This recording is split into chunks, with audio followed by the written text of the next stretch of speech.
लगभग 4.5 अरब साल पहले जब पृथ्वी का निर्माण हुआ तब हमारे पृथ्वी का कोई भी चांद नहीं था, लेकिन उसके बाद एक बड़ा सा एस्ट्रॉयड पृथ्वी से टकराया। इसके बाद लाखों करोड़ों टुकड़े अंतरिक्ष में फैल गए। कुछ टुकड़े अंतरिक्ष में चले गए और कुछ बड़े टुकड़े पृथ्वी की ग्रेविटी से उसके फोर्स के कारण उसके चारों ओर घूमने लगे। घूमते घूमते वहां एक जगह एकत्रित हुए और हमारे चांद का निर्माण हुआ। वो चांद जो हमारे धरती का इकलौता उपग्रह है और यह हमारी धरती से बहुत ही खूबसूरत दिखाई देता है।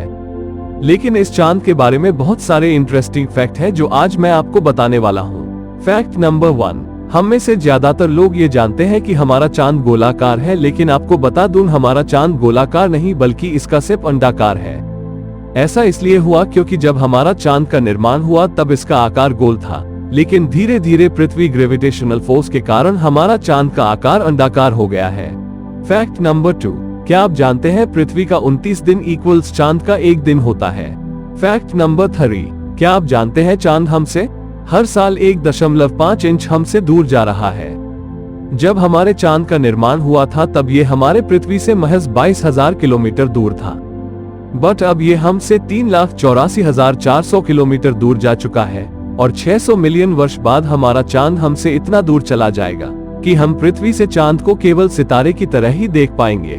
फैक्ट नंबर 4, जब हम पृथ्वी से सूरज और चांद को देखते हैं तो हमें सेम साइज का दिखाई देता है, लेकिन रियलिटी में चांद से हमारा सूरज करोड़ों गुना बड़ा है। आपको मैं एक पिक्चर दिखाता हूँ, इसके आधार पे आप समझ पाएंगे। ये हमारा सूर्य है, ये हमारा पृथ्वी है और ये हमारा चांद है।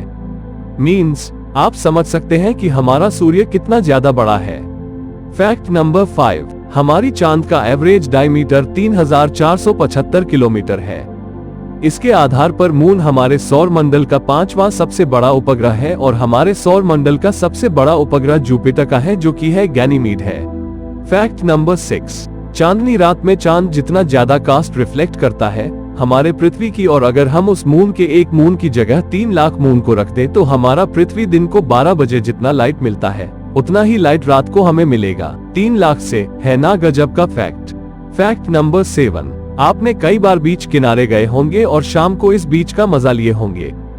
तब आपने एक बात नोटिस किया होगा, तब बीच का लहर बहुत ही शांत रहता है जो बहुत ही सुहाना दिखाई देता है। लेकिन अगर इसी बीच पे आप रात 9 बजे से 10 बजे के बीच जाए तो आप देखेंगे इस बीच में काफी हाई टाइड रहती है। मीन्स बहुत ही ऊंची ऊंची लहरें उठती है। इसका कारण होता है ज्वार भाटा।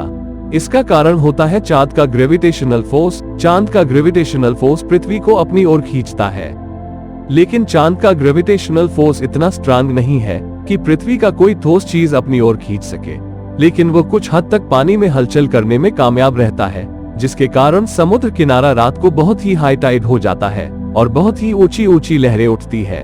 फैक्ट नंबर 8, क्या आप जानते हैं चांद का रात में टेम्परेचर -173 डिग्री सेंटीग्रेड तक पहुंच जाता है और दिन का टेम्परेचर जब सनलाइट पड़ती है तो इसका टेम्परेचर जोड़ 127 डिग्री सेंटीग्रेड तक हो जाता है। आप समझ सकते होंगे 100 डिग्री में तब पानी उबलने लगता है। 127 डिग्री सेंटीग्रेड। फैक्ट नंबर 9, क्या आप जानते हैं अभी तक हमारे चांद पर 12 इंसान ने कदम रखे हैं, जिसमें से प्रथम व्यक्ति नील आर्मस्ट्रॉन्ग 1969 में और आखिरी व्यक्ति यूजीन सर्नन जो 1972 में चांद पर गए थे। इसके बाद 32 साल से कोई भी व्यक्ति चांद पर नहीं गया है। फैक्ट नंबर 10, अपने पृथ्वी का आकाश देखे होंगे जो कि ब्लू स्काई दिखता है, लेकिन अगर आप चांद पे चले जाएंगे तो चांद का स्काई ब्लू नहीं बल्कि ब्लैक है। ऐसा इसलिए होता है कि चांद का अपना कोई भी एटमॉस्फेयर नहीं है, जिसके कारण वहां का आकाश का कलर ब्लैक है, एकदम ब्लैक। फैक्ट, धरती के लिए चांद बहुत ही ज्यादा इम्पोर्टेंट है। दोस्तों, तो कैसा लगा आपको ये इम्पोर्टेंट फैक्टर कमेंट करके जरूर बताएं। साथ ही हमारे चैनल को सब्सक्राइब करना व बेल आइकन को प्रेस करना न भूलें।